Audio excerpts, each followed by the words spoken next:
Hey guys, Erica here from Milestone Mom, and welcome. I just wrapped up seeing my kiddos and I thought I would hop online here and answer some of your questions. I think this hopefully is going to be a regular thing. I can hop in, I can do Q&As. I'd love to do some case study reviews. So we'll make a whole series of this where I actually go over the referrals that I get, what we did. And then this is where I can also post my day in the life if you guys would like to see more of those. But these questions come from you guys. It comes from families. Maybe it's something that I just left a family's home and I wanted to talk to you about it. So let's go ahead. I've got 3 questions today. And just remember, if you have any questions at all, just leave those in the comments below and I will pull from those and I will hop on here and I will answer those questions. Make sure you put a heart in the comment section, even if you don't have a question. That way I know that you're here. And I'm trying to do some questions that aren't just basic, like when should my child be sitting unsupported? I have lots of videos on those. These are a little bit more in-depth questions, as you will see, and a little bit more specific. So first question, my 9-month-old scoots on their bottom instead of crawling on hands and knees. Is this normal? And should I be concerned? So this is definitely a valid question. There are so many different styles of crawling, but I also want to break this down just a little bit for you from a developmental therapist standpoint. So first, let's go ahead and set the stage. Now, like I just said, crawling can look very, very different for different children. Some do basic hands and knees, others do army crawling on their belly, and some, like your little one, actually choose to scoot on their bottom. My granddaughter, Lainey, she doesn't do the typical all fours, the hands and knees. She actually scoots on her knee and uses her right leg to kind of boost her forward. Right now, she's doing a combination of all fours and still that same crawling pattern. So I want you to remember that bottom scooting in and of itself is not automatically a red flag. In fact, many babies use it as a primary way of getting around, especially if they have figured out that it's faster and easier for them. It happens often when babies prefer sitting over tummy time, or they've just developed a stronger hip and bottom muscle earlier than their arms and shoulder muscles. However, this is the DT in me. I have to tell you what to look for. So from a developmental standpoint, this is what I would be looking for in a home of a child who is maybe scooting on their bottoms, because I do see them. So the first thing I want you to ask yourself is about symmetry. So is your baby using both sides of their body evenly when scooting? Are they using both sides bilaterally? And then what about the variety in movement? Are they also rolling, reaching across midline, or pivoting in other positions? These are important things to look out for. So reaching across midline this is your midline. So when I'm assessing a little one, one of my questions is, are they reaching out at the midline? So are they able to reach across the midline using both of those arms, like I said, bilaterally as well as their entire body? And do they have an opportunity for floor play? Are they spending enough time on their tummy or on their hands and knees? And why do these 3 things matter? The symmetry that we talked about, the variety in movement, and the opportunity for floor play. So crawling on hands and knees isn't just about getting from point A to point B. It actually builds core strength, shoulder stability, and coordination between the left and the right sides of the body. So if your baby is exclusively scooting and avoiding weight bearing through their arms, I do recommend intentionally creating a play opportunity that encourages hands and knees work.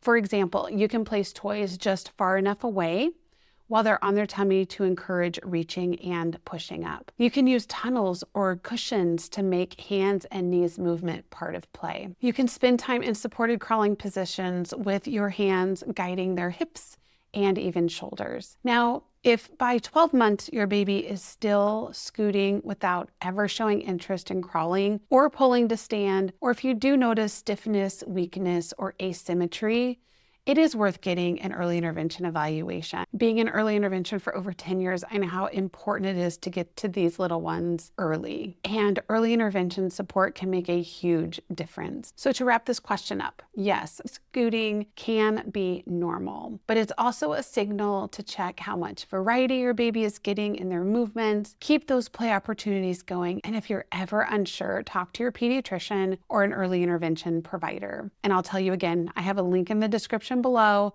If your child is between the ages of birth and 36 months and you have concerns with development, you yourself can reach out to the early intervention program. Okay, moving right along. Question 2.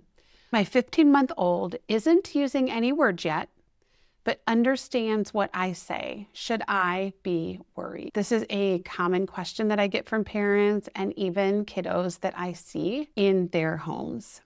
First of all, I want to point out the difference between the two different types of language. So you have receptive language and you have expressive language. So expressive language is what your child is saying. This could be even cooing. And receptive language develops before expressive language, which, like I said, is using words to communicate or sounds. This is because babies begin processing and recognizing words and sounds well before they can physically produce speech. So early sounds like cooing and babbling are very important precursors for expressive language development. That's how babies practice their muscles, sounds, and speech patterns and patterns needed for speech. But true receptive understanding comes before a child can use real words. Okay, now that we have that out of the way, by 15 months, your child should be saying at least 1 to 3 clear words besides mama and dada. Now, if your child isn't, I do look at a few things. Now, remember, while I'm not a speech therapist, I am a developmental therapist. So I look at 5 different areas of development. So this portion is on my test. Now, ask yourself, are they babbling with different sounds? Even if there aren't clear words, do they use gestures? Things like pointing, waving, or shaking their head are all parts of early communication. And do they respond to their name or simple requests? This confirms that their hearing and understanding are intact. So here's the breakdown. If your toddler is engaging, babbling, and using gestures, they might just be on the later end of normal talking. And here's where you can help. Make sure you're narrating everything you do throughout the day. Label objects, actions, and feelings. Talk about what you're doing. Let your child know if they're upset. Oh, I see that you're sad. Read the same simple books repeatedly to build word vocabulary because little ones learn from repetitive behaviors. Pause after asking a question to give them time to respond. Even if it's a sound or a gesture, they all count. And if your toddler has no words by 15 months, also is not babbling, uses maybe a few gestures, it probably is a good idea to request a speech evaluation through early intervention because the earlier you do start, the better the outcome. And if you would like a free milestone checklist, I have that in the description below, so you can check that out. It's my toddler and baby toolkit. Okay, so question 3. My 2-year-old lines up toys in perfect rows instead of playing with them. Is this a red flag for autism? Now, this is a question that I get asked often, and I'm actually in homes seeing kiddos that do have autism, who don't have autism, who have sensory processing, and who are developing typically and still lining toys up. So let me break this down a little bit for you. So lining up toys is a behavior that we see in both typically developing toddlers and also in children who have autism. But the key difference is the context and whether your child also shows a variety of other play skills.